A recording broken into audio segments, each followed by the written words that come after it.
Seydina Issa Laye-Samb, bonjour. Bonjour Monsieur Gueye. C'est un plaisir de vous accueillir à Objection. Merci d'avoir bien voulu accepter notre invitation. Le plaisir est partagé, Monsieur Gueye. Alors, Seydina Issa Laye-Samb, idée puis projet qui s'est traduit par une victoire déclarée au soir du 23 janvier 2022 et confirmée par la suite par la Commission nationale de recensement des votes. Des faits, le candidat sortant vous a félicité. Et depuis, vous arborez les habits d'un maire, celui de la commune de Yoff. Alors, on vous connaît financier sur le plan professionnel et socialiste, exclu d'ailleurs du parti, vous et la bande à Khalifa Sall à la suite du feuilleton casse lors des incidents survenus au siège du parti.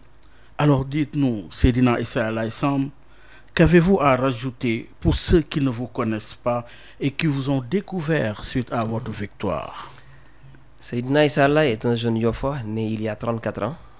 Et donc j'ai fait toutes mes humanités à Yoff, un village traditionnel, religieux, coutumier, ouvert sur le monde.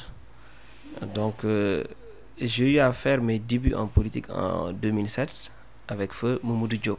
Oui, paix à son âme. Paix à son âme, qui était à cette époque-là maire de Yoff. Un grand politique. Un grand homme politique. Ensuite, j'ai eu à participer à toutes les élections de 2007 à nos jours qui se sont déroulées sur le territoire national au niveau de notre base naturelle Yoff. En 2009, j'ai eu à participer activement à l'élection de Khalifa Sall au niveau de Yoff. Malheureusement, à l'époque, nous avions perdu de justesse Yoff avec Benno Siggil Sénégal, composé à l'époque d'éminents hommes politiques de Yoff, dont Abdoulaye Diouf Sarr, le maire sortant.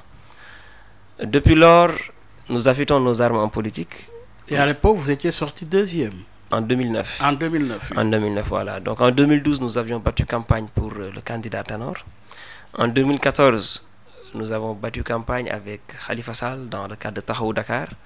Et nous étions deuxième aussi au niveau de Yoff. Donc en 2016, nous avons eu à porter le non lors du référendum sur la modification de la Constitution, pour ensuite en 2017 être investi comme suppléant sur la départementale de Dakar lors des élections législatives avec la coalition Manko Tahaou Sénégal, où nous avions obtenu un score de 8172 voix et 33% de l'électorat de Yoff, en gagnant 4 centres de vote sur 12, à savoir le plus important du village, Yoff 2, Yoff Djamalay.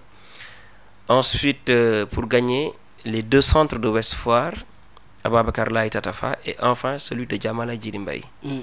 Donc l'objectif à l'époque de notre participation à ces élections, à cette campagne électorale, était de mieux nous faire connaître des Yoffois. Qu'est-ce qui vous lie à Khalifa Sall? Khalifa Sall, c'est notre mentor politique.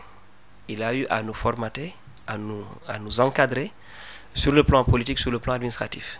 Donc lors de notre conflit avec la direction du parti, nous n'avions point hésité à aller sur son bord pour véritablement porter la clé du changement dans la dynamique politique de ce pays. Parce qu'en général, les Sénégalais aiment trop se frotter, fricoter avec le pouvoir.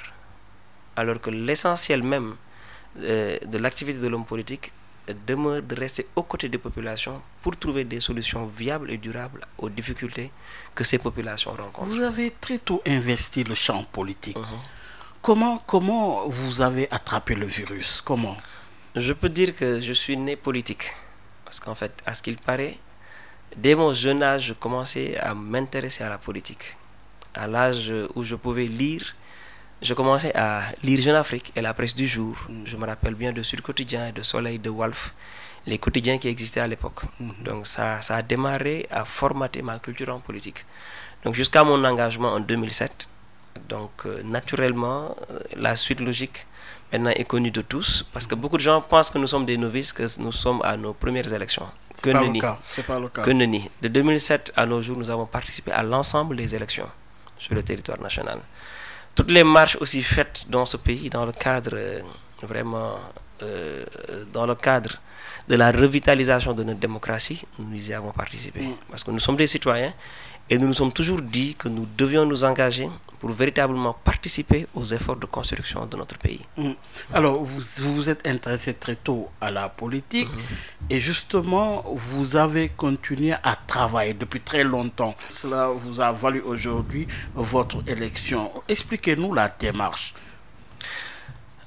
En 2014, quand nous avions perdu les élections municipales, les adultes qui étaient avec nous nous ont demandé de nous préparer pour les prochaines élections.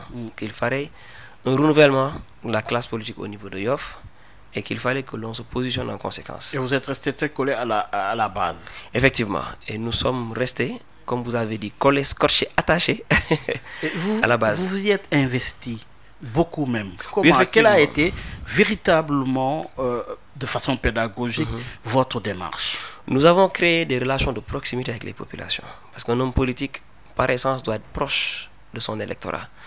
Donc nous étions présents dans les baptêmes, dans les décès, dans les manifestations organisées par les associations des étudiants de femmes, bref, par toutes les forces vives, par toutes les actions ou bien manifestations portées par les forces vives de Yoff. Nous avons aussi beaucoup investi dans le développement communautaire, dans le domaine sanitaire, dans le domaine de l'économie sociale et solidaire et dans le domaine éducatif. Aujourd'hui à Yoff, nous avons aidé beaucoup de jeunes à se parfaire sur le plan académique. Nous avons aidé beaucoup de jeunes aujourd'hui à Yoff à avoir des métiers. Ça veut dire votre parcours professionnel, on vous présente comme étant financier. Expliquez-nous un peu cette parenthèse. Voilà, en fait, j'ai eu mon bac en 2005 au lycée Seydou Nourou Tall. Donc j'avais eu les 3 années qui avaient suivi, fait une formation en câblage et réseau informatique. Contre l'aval de mes parents, parce qu'ils voulaient vraiment que j'intègre l'université, que je devienne soit juriste ou financier. Donc de là, j'ai eu à arrêter l'informatique, c'était ma passion. Mais vous savez, notre éducation nous indique qu'il faudrait toujours suivre les recommandations des parents. Oui, donc c'est important. Ils m'ont compris et aidé. Donc dès que j'ai fini, j'ai suivi eux ce qu'ils avaient voulu que je fasse, c'est-à-dire intégrer une école comme l'école supérieure polytechnique, connue pour être un établissement universitaire très prestigieux, où j'ai pu avoir une licence en sciences et techniques de gestion, option banque, finance, assurance. Ensuite, j'ai eu à intégrer l'IFAS, l'Institut de formation en administration et création d'entreprise de la FASEG, pour y avoir mon master en banque. Donc, ensuite, j'ai intégré la ville de Dakar à partir de 2013 pour servir au Fonds de développement et de solidarité de la ville. Donc, c'est une vous avez parlé d'économie solidaire, ça veut dire que vous avez utilisé cette approche dans votre démarche politique. Effectivement, au niveau local. Absolument. Concrètement quoi? Parce qu'en fait, j'ai servi au Fonds de développement et de solidarité municipal de la ville de Dakar. C'est une institution de la ville qui finance les projets des femmes et des jeunes, qui aide à développer des activités génératrices de revenus. Donc, c'est en pratiquant au niveau du FODEM que j'ai véritablement su que les Dakarois disposaient d'un outil qui permettait aux populations de se prendre en charge économiquement. Donc j'ai eu à dupliquer le même modèle à Yoff d'une manière informelle. J'ai eu à encadrer les femmes avec des institutions de la place et même le FODEM pour les aider à avoir des crédits. Et depuis longtemps. Et depuis longtemps, voilà. Donc depuis 2014, nous sommes dans cette dynamique et nous avons aidé beaucoup de femmes yoffoises, beaucoup de jeunes à développer une activité génératrice de revenus et qui leur a permis aujourd'hui à se prendre en charge. Donc ces mêmes personnes-là, parce que beaucoup de gens me demandent comment j'ai pu financer notre campagne électorale. Oui, beaucoup de gens, beaucoup de femmes ont eu à faire des calebasses de cotisation pour pouvoir financer notre campagne électorale. Il y a des jeunes que nous avons aidés à avoir des bourses d'études et qui travaillent aujourd'hui. Donc ils ont eux aussi cotisé. Ils ont contribué. Ils ont contribué pour qu'on puisse avoir notre budget de campagne.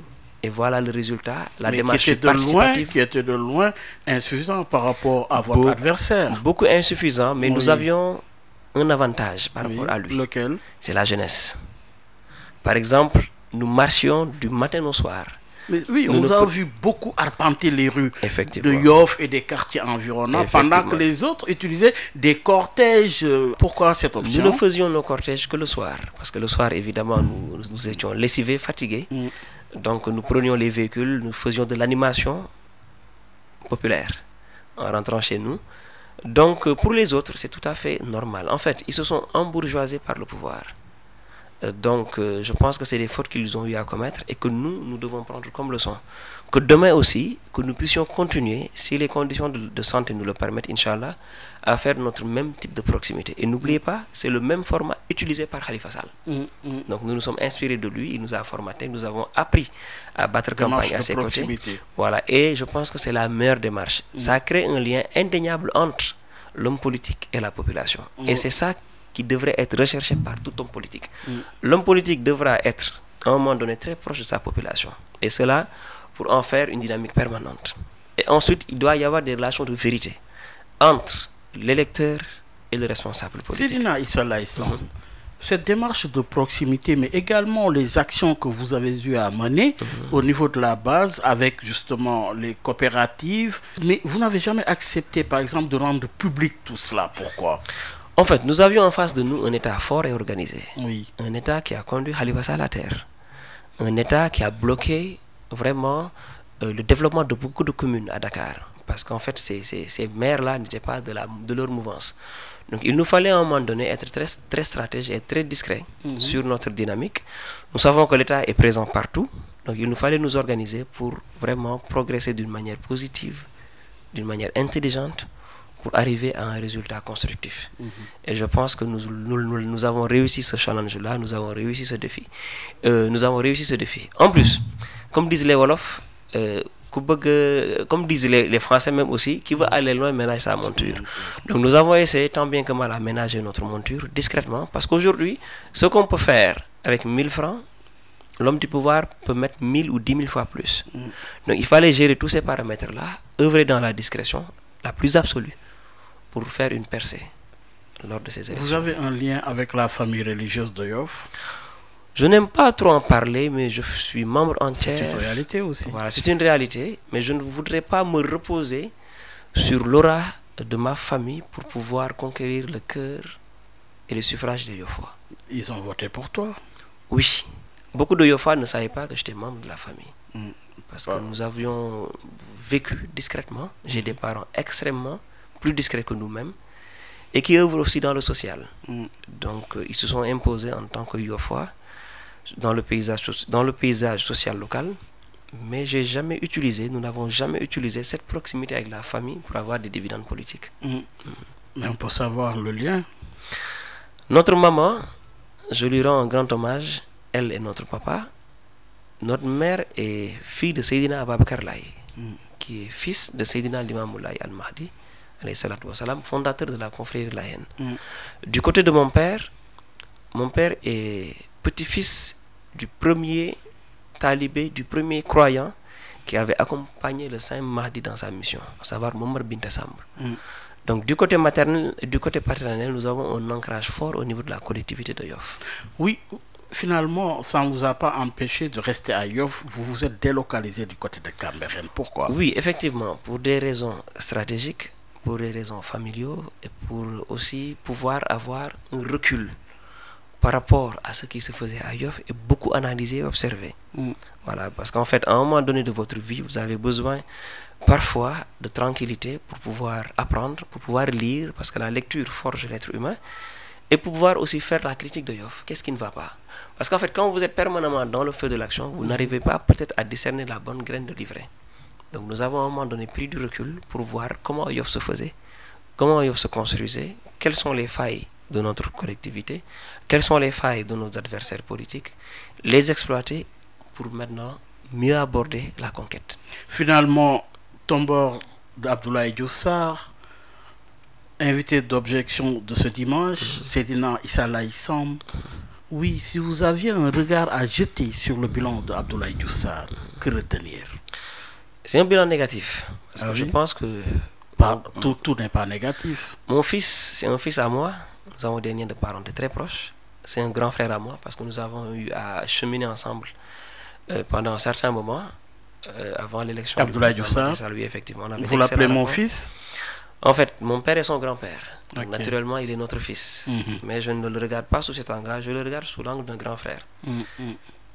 Qui a un jour dit qu'il souhaiterait que son fils aîné soit comme Seydina. Donc c'est une phrase que je retiens et qui fait que nous avons porté beaucoup de réserves aux critiques qui devaient lui être portées. Mais de par sa position gouvernementale, de par son niveau académique, de par ses relations, il aurait pu faire mieux pour Yoff. Aujourd'hui, nous avons un Yoff fractionné. Il n'y a pas un Yoff uni, de ce que je peux dire. Parce que Yoff aujourd'hui est composé des cités nouvelles, que sont Cité Diamalaye, Djilimbay, Ouest Foire, Nord Foire, la zone aéroportuaire, la nouvelle zone dite de la bande verte. Oui. Voilà, donc il n'y a pas eu vraiment une bonne solidarité, une dynamique active de collaboration entre les extensions et les villages. Donc ça, c'est de sa faute. Nous avons aussi connu beaucoup de difficultés sur le plan de l'assainissement. Donc sa position au niveau du gouvernement devait permettre à Yoff vraiment d'avoir une plus-value, d'avoir une valeur ajoutée par rapport à la position stratégique qu'occupe la commune de Yoff. Vous savez, Yoff est une cité religieuse et le président Macky Sall avait clairement dit qu'il s'engageait à moderniser l'ensemble des cités religieuses. Mais Yoff n'en a pas profité. Jusqu'à présent. Jusqu'à présent. Or, nous avons un ministre qui siégeait à la table du Conseil des ministres, qui siégeait avec le président Macky Sall, donc il aurait pu être un bon avocat. Et qui avait même lancé justement sa campagne à Yoff. Effectivement. Donc sur un autre plan, pratiquement tous les projets faits à Yoff par le ministre ne sont pas le fait de la commune de Yoff, mais de l'État du Sénégal. Parce qu'aujourd'hui, les vidéos sont là, la place de Ndiaou, les jardins dont il parle et dont il se targue, sont des réalisations du ministère du cadre de vie. Ça, il faut le souligner. Le stade de Yoff est un fait du ministère des Sports, dans le cadre d'un programme de modernisation des infrastructures sportives. Le quai de pêche de Yoff aussi, il en est pareil. L'État avait lancé une politique de modernisation du secteur de la pêche. Et là aussi, dans ce projet-là, dans ce programme-là, il était dit que Yoff aurait un quai de pêche, qui est une vieille doléance.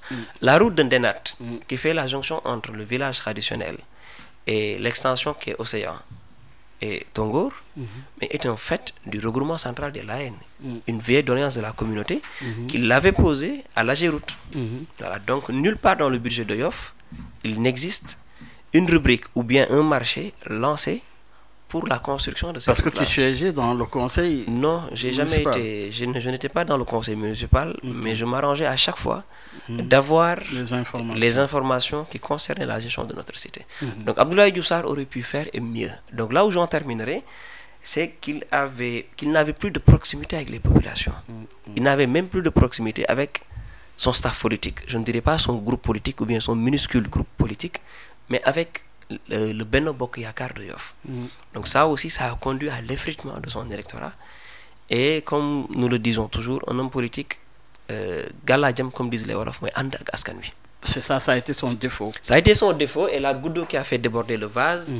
Et lors des manifestations pour la récupération d'une certaine partie de la bande verte.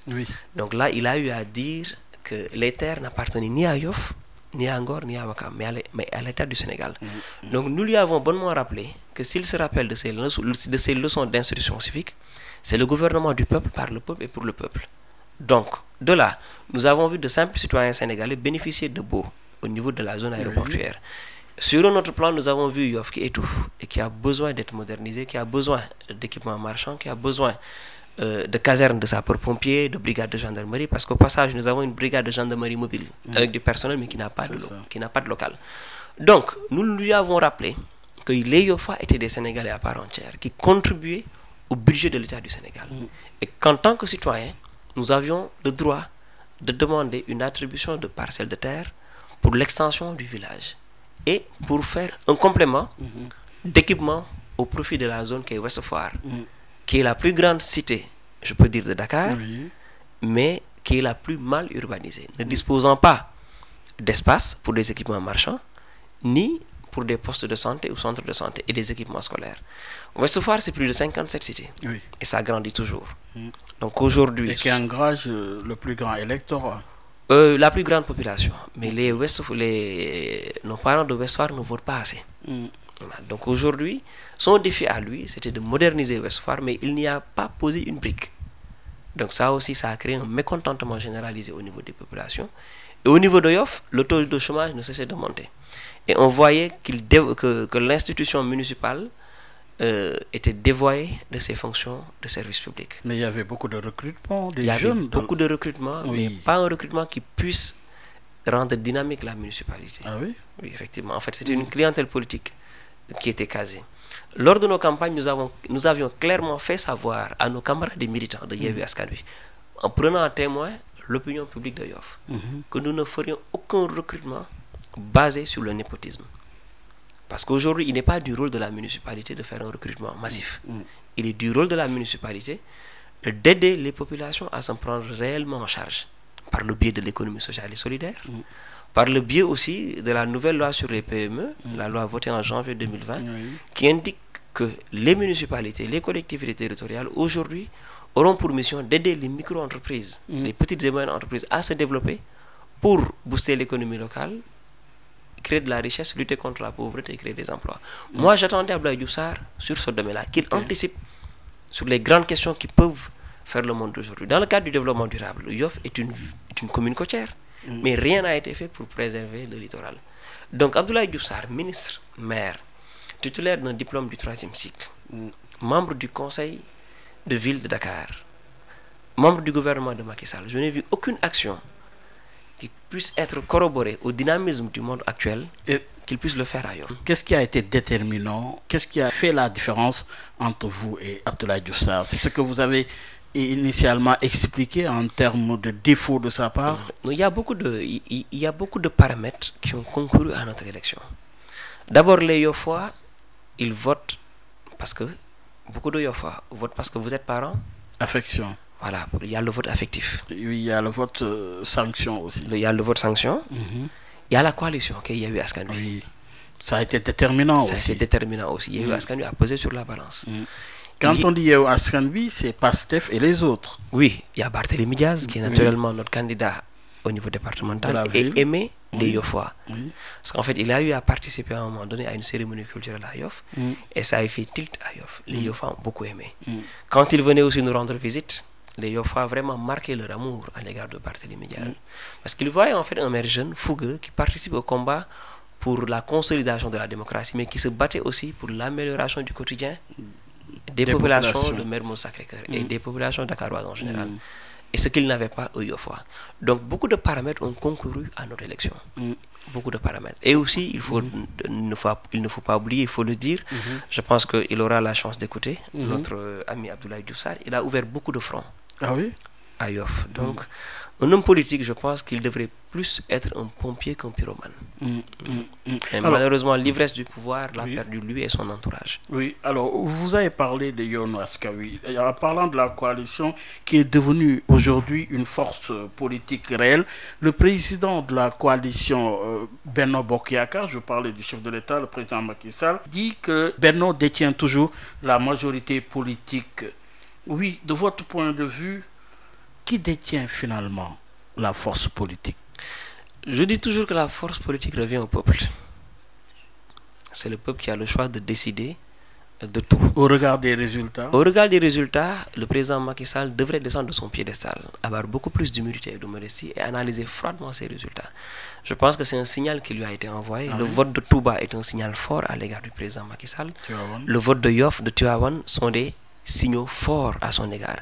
Je pense qu'il devrait maintenant accepter avec humilité le résultat des urnes et travailler à une démarche constructive avec son opposition.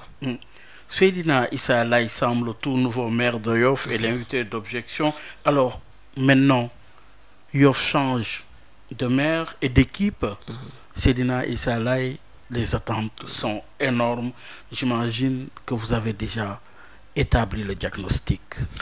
Le diagnostic, nous allons le faire avec les populations. Nous avons fait un diagnostic sommaire, assez rapide parce que je pense que nous l'avons fait sur une période de 24 mois. Et qu'est-ce qui en ressort? Il en ressort que les Yoffois sont fatigués et qu'ils ne se sentent pas impliqués dans la gestion de leur municipalité. Vous savez, le pouvoir appartient au peuple. Il faudrait, en tant qu'homme politique, essayer d'associer au maximum les populations aux prises de décision, à l'évaluation des politiques publiques et à la tenue des finances de la municipalité. Dans les axes de notre programme, le premier est axé sur la gouvernance ouverte. De par la gouvernance ouverte, nous voulons, avec les conseils de quartier, les organisations de femmes, de jeunes et toutes les forces vives de Yoff, les structures économiques, c'est-à-dire les petites et moyennes entreprises installées sur le territoire communal, essayer d'élaborer un plan de développement communal sur une période de 10 ans. Il faut le souligner, le maire sortant n'avait pas de plan d'investissement communal, ce qui est une faute pour un maire qui veut faire de la planification et développer sa commune. Donc aujourd'hui, l'idée, c'est que chaque Yofois se sente impliqué dans ce que nous ferons. Que chaque Yofois puisse savoir à l'instant T quelles ont été les recettes de l'année X. Qu'est-ce que nous en avons fait? Aujourd'hui, c'est ça le défi. Le défi d'une gouvernance participative inclusive, le défi de la transparence et le défi d'associer tout Yofois aux efforts de construction de la commune. Donc ça, c'est le premier axe de notre programme. Il faudrait remettre ensemble les Yofois, c'est-à-dire les cités nouvelles et le Yof traditionnel. Qu'ils puissent agir d'une seule voix, avec bien sûr, je dirais, entre guillemets, l'aide et la collaboration du premier citoyen de Yoff, qui est le Khalif général des Layènes. Parce que c'est l'autorité suprême de la commune. Et aujourd'hui, nous comptons beaucoup sur lui, beaucoup sur les autorités coutumières pour créer une dynamique d'ensemble, respectant les règles de bien vivre d'une société, pour impulser maintenant une dynamique constructive, afin que Yoff soit une commune qui rayonne partout au Sénégal, en Afrique et dans le monde. Et quelle sera votre touche?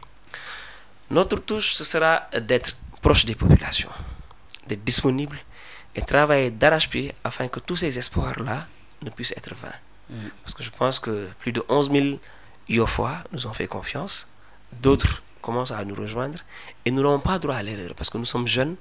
Je pense les gens disent Khalémer. Donc, juste pour leur dire et les rassurer qu'être jeune ne veut pas dire être laxiste.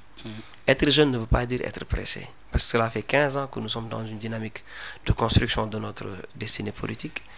Et aussi que nous devrons nous ouvrir sur le monde pour aller chercher ce que notre pays n'a pas pour l'amener à Yoff. Vous savez, il y a dans le monde d'aujourd'hui une dynamique solidaire qui est là pour accompagner les territoires qui veulent se prendre en charge. Donc il faudrait aller conquérir toutes ces organisations. Donc nous avons vraiment l'encadrement qu'il faut. Nous tenons à rassurer l'opinion publique sénégalaise parce que bon, parfois des gens nous disent est-ce que Seydina est apte à vraiment gérer la commune, mais je les rassure, nous avons eu à gérer le service de la comptabilité des matières de la ville de Dakar. Je pense que c'est des milliards qui étaient en jeu et par la grâce de Dieu, alhamdoulilah. Le défi de la gouvernance. Oui, il faudrait faire une gouvernance. Là aussi, la question de la redevabilité est importante. Effectivement.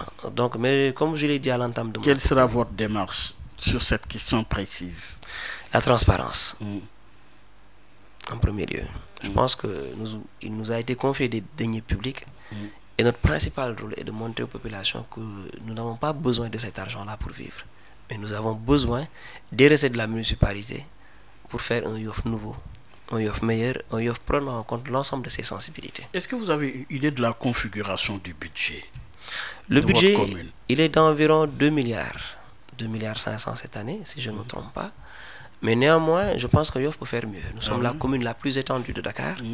Il y a beaucoup d'entreprises maintenant qui s'installent à Yoff. L'assiette fiscale. Voilà, donc il faudrait mettre en place une commission de la fiscalité locale pour élargir l'assiette fiscale et inciter les populations à payer l'impôt.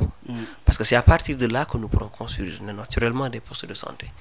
Mais notre chance dans les cités nouvelles, Nord Foire, Ouest Foire, Djilimbaye, est que les populations elles-mêmes sont prêtes à mettre la main à la poche pour participer à l'effort de construction de Yoff. Donc ça, ce n'est pas négligeable. Nous avons une population compréhensive. Nous avons aussi, de notre côté, une population exigeante où la demande sociale se fait sentir. Mais je tenais à les rassurer, nous ne sommes pas là. Surtout du côté des femmes. Voilà, surtout du côté des femmes. Et des jeunes aussi. Et des jeunes aussi, parce que le taux de chômage au niveau de la localité, il est assez élevé. Mais je leur ai clairement aussi savoir... le personnel âgé est important à ce niveau. Oui, effectivement. En tout cas, nous souhaitons qu'il n'y ait pas d'alternance générationnelle, mais de solidarité générationnelle entre les personnes âgées et la nouvelle génération. Parce que je pense que alternance veut dire enlever carrément ce qui était là et remettre quelque chose de neuf. Et nous n'avons pas besoin de cela. Nous avons besoin d'une solidarité générationnelle entre Yofois pour que l'on puisse se parler, se comprendre et être ensemble. Alors, justement, en termes de programme, vous avez expliqué, c'est vrai, aux populations de Yoff, les contours de ce programme. Aujourd'hui, quels vont être les premiers actes à poser? Dans quelle direction allez-vous vous orienter d'abord? Nous allons d'abord construire un dialogue fécond, comme je vous l'ai dit, avec les organisations fêtières, avec les conseils de quartier et autres, pour véritablement être ensemble, créer les conditions de travail optimales pour que tout puisse être fait ensemble. Je pense en termes d'actes à poser, en termes d'actes, c'est de sur mettre... le plan infrastructurel, quelle est l'urgence aujourd'hui pour Yoff? L'urgence, c'est de mettre en place le plan de développement communal. L'assainissement? Voilà, l'assainissement, c'est du domaine de l'État. Donc, je l'ai dit tout à l'heure, nous avons à un moment donné besoin de l'entregent du Khalif, de l'entregent de toutes les autorités qui vivent à Yoff pour nous aider sur les questions liées à l'assainissement. Les Yoffois nous l'ont posé cette question-là, mais nous leur avons fait savoir que l'assainissement n'était pas une compétence transférée. Vous savez, pour refaire l'assainissement du Grand Dakar, il avait fallu à un moment donné investir plus de 450 milliards. C'est ça. Donc c'est un secteur qui coûte extrêmement cher. Aujourd'hui, maintenant, je sais que ensemble, ce que nous pouvons faire avec l'État du Sénégal, avec l'ensemble des populations et de toutes les ressources humaines de Yoff, sera plus facile que le maire puisse lui-même porter le projet. Donc d'où l'importance de ce dont nous insistons, c'est-à-dire la gouvernance ouverte. Permettre à chaque Yoffois d'être ensemble avec nous et de porter l'ensemble des complaintes des Yoffois à l'État du Sénégal. Le cadre de vie? Le cadre de vie, c'est important, oui. Mais dans le cadre de notre programme, outre la gouvernance ouverte, le second axe était orienté vers le développement humain. Qu'il fallait naturellement refaire les mutuelles de santé, parce qu'en fait, je dis toujours que les plus riches et les moins malades devront cotiser pour les pauvres et les plus malades. Donc ça nous importe absolument, parce que les dépenses de santé grèvent toujours les budgets des collectivités territoriales. Donc il nous faudrait naturellement aller vers les mutuelles, les renforcer et aussi y associer les entreprises qui se trouvent au niveau de la localité, dans le cadre de la politique de RSE, qu'elles puissent subventionner naturellement ces mutuelles-là, qu'elles puissent être dynamiques et autonomes financièrement. Et qu'est-ce qui va être créé par le nouveau maire? Jusqu'ici, n'a pas existé. Il n'existait pas le fonds d'impulsion de l'économie locale. Donc ce sera pour vraiment, avec une clause d'entreprise à côté, aider les entrepreneurs de Yoff à avoir un système de financement solidaire et à avoir aussi vraiment naturellement un espace où ils puissent être encadrés pour développer leur entreprise, surtout la tranche femmes et jeunes, surtout les tranches femmes et jeunes, non pour moi. Oui, alors, en jetant un coup d'œil, Seydina Issa Laye-Sam, sur votre parcours politique, vous avez été exclu du Parti socialiste. Aujourd'hui, vous avez eu des rencontres avec feu Ousmane Tanor Dieng. Avez-vous compris que la dynamique dans laquelle s'était tourné le Parti socialiste n'était pas la bonne? À partir de quel moment? À un moment donné, nous étions à Yara, dans le cadre des jeunes socialistes. Il était question que les élections présidentielles se déroulent en 2017. Donc là, par les bruits de couloir, on entendait que le parti avait fait un partenariat avec Benno Bokk Yakaar, avec le président Macky Sall, et que naturellement nous allions l'accompagner. Alors que l'idée pour nous à l'époque était que le parti puisse participer à toute élection. Conformément à sa mission. Conformément à sa mission de conquête du pouvoir. Donc à Yara, nous avons clairement fait savoir que le Parti socialiste aurait un candidat à l'élection présidentielle de 2017. C'était notre discours de l'époque. Donc bien après, le président Ousmane Tanor Dieng avait fait appel à nous avec la plus grande courtoisie, parce que Ousmane Tanor Dieng était très courtois, très diplomate et extrêmement intelligent, fin et attentif. Donc nous aussi, avant d'aller le voir, nous avons demandé conseil à de grands hommes politiques, et il nous avait indiqué d'être plus dans une position d'écoute. C'est un homme vraiment à qui je veux un grand respect, une admiration même. De par son calme olympien, il était imperturbable et véritablement il attirait l'attention pour quelqu'un qui voulait devenir un homme d'État plus tard. Lors de nos discussions, il nous a fait savoir, oui, effectivement, que le parti était en partenariat avec Benno, mais que le moment venu, le parti déciderait. Donc c'est cette phrase-là qui a fait tilt en nous et qui a fait que nous nous sommes posé beaucoup de questions. Donc là, naturellement, quand on a fait le compte rendu à notre équipe politique, à l'équipe qui nous encadre, ils nous ont fait comprendre effectivement que la démarche du parti ne rassurait pas quant aux élections futures. Et naturellement, tout le monde a vu la suite. Et aujourd'hui, est-ce que l'histoire vous donne raison, avec justement les quelques résultats obtenus par le Parti socialiste? Oui, effectivement, le Parti socialiste aujourd'hui, tout le monde le sait, s'est senti à l'étroit au niveau de Benno Bokk Yakaar. Mais comme je dis, je ne peux pas... Il y a quelques listes parallèles quand même. Oui, effectivement, avec mon ami Mamadou Mbodj Diouf, avec Alpha Bayla Gueye, à Wakam aussi. Donc, si le partenariat était dynamique, sincère, profond, prenant en compte l'intérêt de toutes les parties, je pense que le parti ne serait pas arrivé à faire des listes parallèles. Votre retour dans le Parti socialiste, puisque de plus en plus il est agité des idées de vous faire revenir? Il n'est pas encore à l'ordre du jour, parce que tel que je vois la dynamique de la direction du Parti socialiste, Tant que le président Macky Sall sera au pouvoir, eux, ils seront avec lui pour quelques prébendes. C'est leur choix, je pense, et qu'ils l'assument. Nous continuons. Le retour n'est pas envisagé, ni envisageable? Pour le moment, non. Pour le moment, nous sommes avec Taxawu Sénégal et nous comptons faire de Taxawu Sénégal, naturellement, après ces élections-là, la première force politique.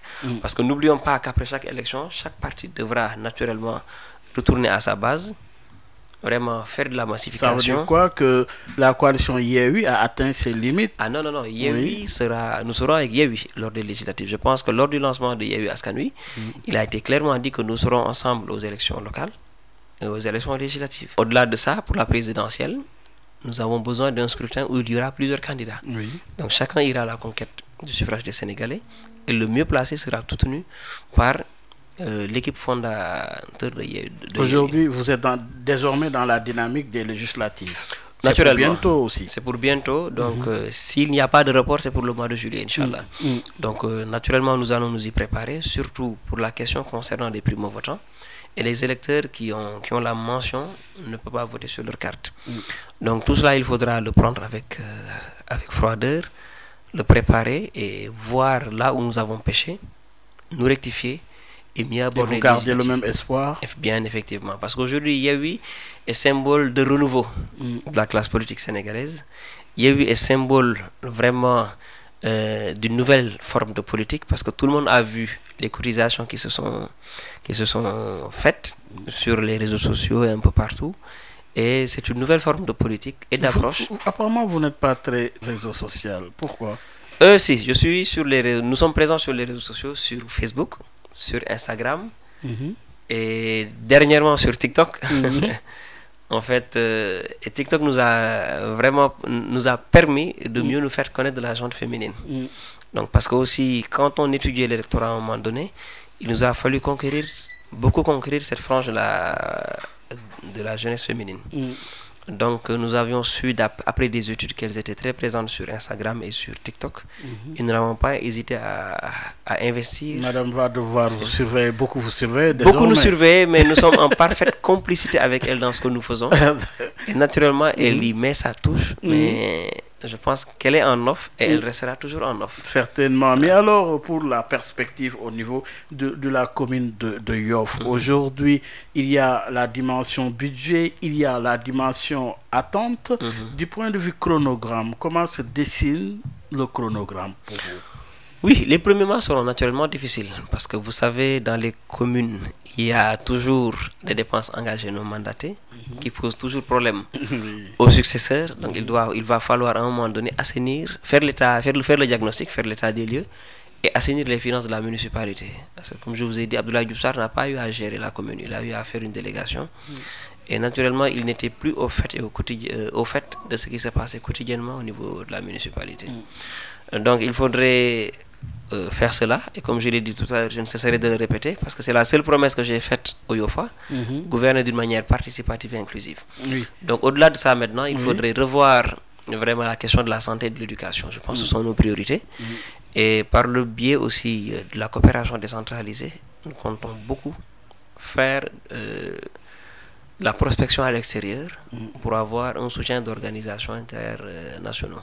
Oui, parce que justement, les textes sur lesquels vous vous inspirez reposent sur l'acte 3 de la décentralisation. Oui, justement, l'acte 3, quelle appréciation en faites-vous? Il aurait fallu, avant ces élections-là, faire une évaluation exhaustive de l'acte 3 de la décentralisation. Parce qu'aujourd'hui, il a été à un moment donné question d'une territorialisation des politiques publiques. Donc là, jusqu'à présent, son effectivité n'est toujours pas d'actualité.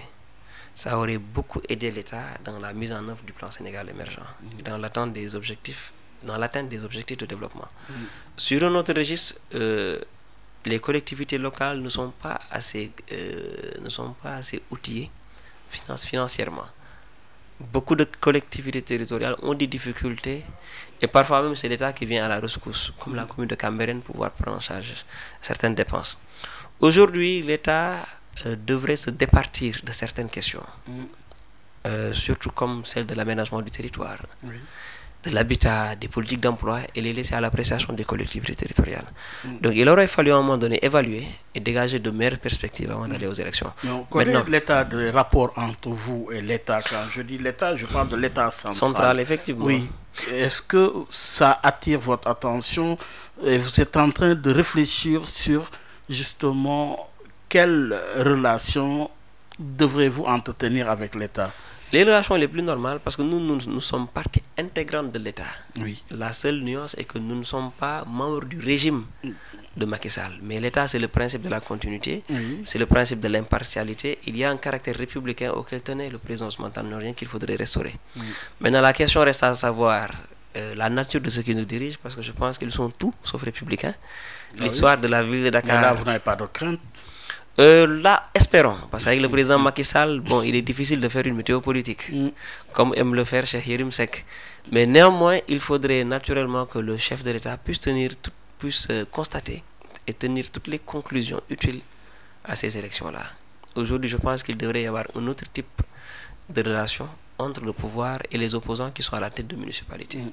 Parce que toute action faite contre le maire... Surtout celle de Dakar, l'opposition qui celle animera désormais les collectivités de Dakar. Effectivement. Je pense que le président Macky Sall, comme il a dit dans son livre Le Sénégal au cœur, il en est à son dernier mandat. Donc je pense qu'il serait plus sage pour lui de terminer en beauté, au lieu d'être dans des positions guerrières, dans des positions de querelle, de borne-fontaine politique. Vraiment, cela ne l'honore plus et je pense qu'il devrait prendre beaucoup de hauteur. Oui, il était beaucoup question de crainte, notamment de la violence qui a été agitée ça et là. À Yoff, quand même, on n'a pas enregistré de violence. La campagne s'est déroulée dans le calme. Et à l'issue du scrutin aussi, il y a eu plus de peur que de mal. Au finish, comment appréciez-vous la démocratie sénégalaise au regard, justement, du scrutin passé? Oui, la démocratie sénégalaise ne cesse de s'améliorer de jour en jour. Parce que je pense qu'au fil du temps, il y a des événements malheureux qui entachent la démocratie, mais où tout le monde vraiment en apprend, comme les événements de mars passé, et tout le monde cherche vraiment à éviter ce genre de scénario. À Yoff, la campagne s'est passée globalement d'une manière apaisée. Il y a eu quelques incidents mineurs avec, comme je le disais à l'époque, l'écurie de lutte Benno Bokk Yakaar. Et aussi le jour du scrutin, il y a eu à un moment donné une tentative de forçage de la porte du centre de vote de l'école Yoff Diamalaye, mais nous avions eu à un moment donné à faire appel aux populations, à venir sécuriser le vote et à ce que ça tout le monde respecte. Ça a été le cas, alhamdoulilah. Mais cette autre inquiétude concernant justement le fichier électoral, est-ce qu'elle est légitime? Elle est légitime, il y a toujours vraiment des faits qui indiquent que le fichier n'est toujours pas fiable. Oui, mais le scrutin a démontré quelque part que voilà. Mais en fait, vous savez, quand il y a une mobilisation, il y a une mobilisation populaire autour d'une élection, réellement les cas de fraude ou bien les tentatives de manipulation s'avèrent véritablement très minimes. Donc finalement, parce que de plus en plus, on vous entendait vous méfier un peu du fichier électoral. Quand il y a une adhésion populaire à un projet politique, rien ne peut le retenir. Rien ne peut le retenir. Et il y a une adhésion populaire massive au projet Yewwi Askan Wi. Et aujourd'hui, est-ce que cette inquiétude, cette crainte au sujet du fichier est complètement abolie? Non. Non. Il faudrait toujours y veiller et il faudrait néanmoins intégrer ce que sont les primo-votants. Et ceux qui disposent d'une carte où il y est inscrit ne peut pas voter. Qu'est-ce qui vous semble le plus important en politique, Seydina Issa Laye Samb? C'est les valeurs. L'éthique. Les valeurs, l'éthique, c'est extrêmement important. Je pense qu'on devrait aller vers des hommes politiques altruistes, qui ont une démarche désintéressée. D'où l'importance aussi pour l'État de protéger les acteurs politiques. Aujourd'hui, quand vous voyez un maire, je ne prêche pas pour ma chapelle, mais un maire qui a une indemnité mensuelle de 300 000 et vous voulez qu'il porte le développement d'une communauté, c'est extrêmement difficile pour lui de ne pas lorgner sur les deniers publics. Donc à chaque homme politique sa manière de s'organiser pour travailler peut-être dans le cadre privé, dans le cadre public, mais il faudrait revoir le statut des maires au Sénégal. Il faudrait mieux contrôler, que les organes de contrôle que sont la Cour des comptes et autres puissent mieux contrôler les collectivités territoriales, parce que les deniers publics doivent être naturellement protégés. Donc c'est à l'État maintenant, comme le président Wade a fait à un moment donné pour la magistrature, essayer de voir les meilleures conditions d'exercice, parce que le maire, c'est le premier interlocuteur de la population. Mais la plupart du temps, le foncier a été complètement dilapidé. dans beaucoup de zones. Est-ce le cas chez vous? Et quel regard vous jetez justement sur cette appropriation du foncier par les maires? À Yoff, en général, les attributions en fait, ont été faites d'une manière opaque. Donc c'est un sujet que je ne peux pas naturellement en ces moments-là évoquer. Mais nous avons vu une dilapidation du patrimoine foncier de Yoff, surtout au niveau de la zone de Ouest Foire. Au niveau du littoral, nous avons vu les complaintes des habitants des cités Djamala et Cité Poste. Donc, ils ont vu à un moment donné, vraiment, vu l'ensemble, ou bien une bonne partie du littoral dilapidé au profit des citoyens sénégalais. Aujourd'hui, ça leur crée des problèmes d'insécurité, ça leur crée aussi des problèmes d'inondation. Parce que ceux qui sont face à la mer ont construit en hauteur. Et puis même des terrains de sport. Voilà, effectivement. Ça, il y avait un parcours sportif. Oui. Et malheureusement, aujourd'hui, le maire, comme je l'ai dit à l'entame de mon propos, n'a pas été proche des populations pour les aider dans leur combat. C'est l'occasion pour nous de rendre hommage à une grande dame qui s'est battue pour la conservation de ce site-là, Madame Sophie Diouf. Donc, aux côtés de Ouest Foire aussi, nous avons reçu beaucoup d'informations, mais je pense que nous ne pouvons pas encore en parler. Mais il a été question d'une dilapidation accentuée des ressources foncières de la commune. Ça veut dire que l'état des lieux sera fait? Il sera fait naturellement, parce qu'il s'agit de deniers publics, il s'agit d'un patrimoine d'une communauté, d'un peuple, et il faudrait naturellement faire un état des lieux et faire savoir à la population ce qui a été fait. Il est vrai que vous êtes dans une zone religieuse, mais l'aspect culturel aussi est important. Très important. Oui. Que peuvent-elles attendre les populations de Yoff dans ce secteur? Nous avons choisi, nous avons indiqué dans notre programme que nous allons procéder vraiment à l'identification des sites culturels de Yoff. Oui. Et puis, Yoff regorge d'artistes. De beaucoup d'artistes aussi. Donc là, nous avons prévu dans notre programme la mise en place d'une maison de la culture urbaine. Donc il devra vraiment être un espace d'épanouissement des artistes et acteurs culturels de Yoff. Voilà, donc ça aussi, ils ont été pris en compte dans notre programme. Et nous leur avons fait savoir, dans le cadre de l'élaboration du plan d'investissement communal, ils seront conviés aux travaux et nous prendrons vraiment leurs préoccupations en compte. Oui, dernière question. Seydina Issa Laye Samb, aujourd'hui maire, demain, quelle serait votre ambition sur le plan politique? Nous ne sommes pas en politique pour être des applaudisseurs, mais nous sommes en politique pour participer aux efforts de construction de la nation sénégalaise. Alors, il vous a été posé la question, les leçons à tirer de ce scrutin. Effectivement. Quelles sont les leçons à tirer de ce scrutin, pour finir? Nous avons noté que ce n'est pas l'argent, les moyens financiers qui est déterminant. Voilà, mais il faudrait savoir que les Sénégalais s'éveillent de jour en jour. Il faudrait naturellement que les hommes politiques s'adaptent au rythme des populations. Naturellement, il y a un déphasage entre l'homme politique et les populations. Effectivement, et ça c'est créé par la distance qui se crée quand l'homme politique conquiert le pouvoir. Donc aujourd'hui, nous, notre défi est de ne pas être changé par le pouvoir, mais de changer la manière de gouverner au profit exclusif des populations. Et quel lien avec le pouvoir? Le pouvoir, des liens... Est-il dangereux pour l'homme politique? Il est dangereux et ça dépend de la manière dont l'homme aborde le pouvoir. Je pense que beaucoup de personnes me le demandent. Depuis des jours, j'ai pris un recul par rapport à beaucoup de choses. C'est pour mieux observer, mieux analyser et ne pas être emporté par le succès. Parce que c'est de là que vraiment puissent démarrer nos problèmes. Et c'est de là que réside le danger. Effectivement. Donc nous essayons tant bien que mal d'être de Seydina du 22 janvier 2022. Merci Seydina Issa Laye Samb. Oui. Merci M. Gueye. Ça a été un plaisir. Le plaisir est partagé. Enfin, de vous découvrir après la victoire. Vous vous êtes caché tout au long de la campagne électorale. Mais maintenant, après cette victoire, ça n'a pas été une surprise finalement pour vous? Non, parce que nous savions toujours que le pouvoir, c'est Dieu qui le donne à qui il veut.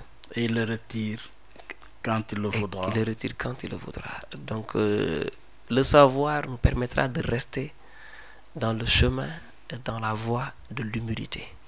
Inch'Allah. Et nous espérons que les populations nous comprendront et nous aideront à être de simples citoyens au service de la population. Et oui, l'homme qui incarne la tradition et le modernisme, mais préfère garder l'enracinement et l'ouverture. Effectivement, nous sommes enracinés dans nos valeurs culturelles et culturelles yoffoises, mais nous nous ouvrons au monde pour vraiment faire de Yoff la première commune du monde. Bonne chance. Merci beaucoup. Mesdames, Messieurs, c'en est tout. Excellente suite de programme sur la 98.5. Merci, au revoir. Également, un grand bravo à l'équipe technique à la tête, à l'une Badr Sosé, Abdoulaye. Au revoir.